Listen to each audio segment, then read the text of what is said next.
এক মুঠো খাবারের আশায় মাইলের পর মাইল পথ পাড়ি দিয়ে লাখ লাখ নারী, পুরুষ আর শিশু ছুটে আসছেন ত্রাণ কেন্দ্রগুলোতে।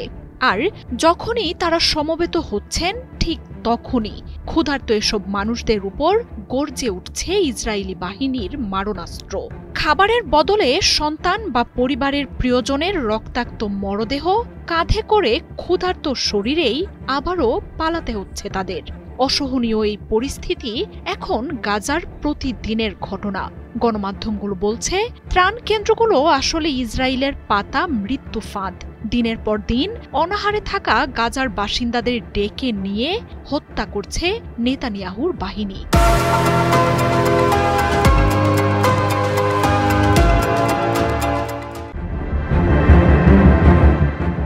ক্ষুধার্ত শিশুদের মরদেহ নিয়ে মায়ের আহাজারি আর ইসরায়েলি বাহিনীর হামলায় প্রতিদিন শত মানুষের মৃত্যু যেন বিশ্বের গা সওয়া হয়ে গেছে। গাজার নাম উঠলেই চুপ করে যায় বিশ্ব মানবতা আর গণতন্ত্রের নাম সর্বস্ব পতাকাবাহকরা। ত্রাণের একটি গাড়ি ঢুকতে দিতে যুক্তরাষ্ট্র ও ইসরায়েলের সম্মতি আদায়ের সম্মেলনের নাটক হয় রাজকীয় প্রাসাদে বসে।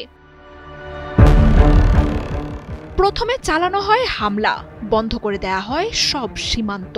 এরপর মাসের পর মাস ঢুকতে দেয়া হয়নি কোনো ত্রাণবাহী গাড়ি।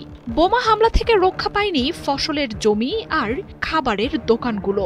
নেই চিকিৎসা, পানি আর জ্বালানিও। তীব্র ক্ষুধায় যখন গাজায় মৃত্যুর মিছিল দীর্ঘ থেকে দীর্ঘতর হচ্ছে, ঠিক সেই সময়ে ত্রাণকেন্দ্র খোলার ঘোষণা দিয়ে বাসিন্দাদের ডেকে নিয়ে যায় ইসরায়েলি যুক্তরাষ্ট্রের দাতব্য সংস্থা। ত্রাণকেন্দ্রগুলো স্থাপন করা হয়েছে ইসরায়েলের সামরিক স্থাপনার আশেপাশেই, যেখানে চারপাশ ঘিরে থাকে সশস্ত্র ইসরায়েলি সেনারা।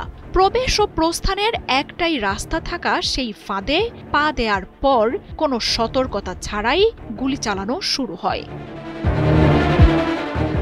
চারদিক অবরুদ্ধ থাকা ইসরায়েলি সেনাদের ক্রমাগত হামলা, নিঃশব্দ স্নাইপিং আর যুদ্ধবিমান থেকে বোমা বর্ষণের মধ্যেই এক মুঠো খাবারের আশায় মাইলের পর মাইল পাড়ি দিয়ে ত্রাণ কেন্দ্রগুলোতে ছুটে যান হাজার হাজার মানুষ, যার মধ্যে আছেন হাজার হাজার শিশুও।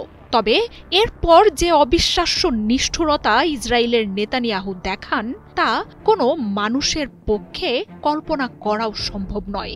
অনাহারে কঙ্কালসার সেসব মানুষের উপর চলে নির্বিচার গুলি, যেখানে বিদ্ধ হয়ে মারা গেছে ২৮ মাস বয়সী শিশুও।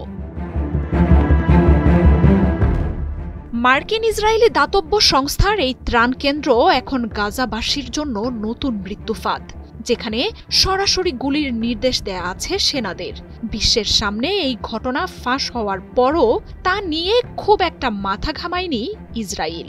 সাফাই দিয়ে বলছে, হামাস ত্রাণ চুরি করতে আসায় গুলি চালানো হয়। তবে ইসরায়েল, এমনকি পশ্চিমা গণমাধ্যমগুলোও বলছে হামাস নয়, বরং গাজায় হামাসকে দমনে নেতানিয়াহু যে জঙ্গি গোষ্ঠী তৈরি করেছে, ত্রাণ চুরি করছে তারাই। মার্জিয়া উপমা, ৭১।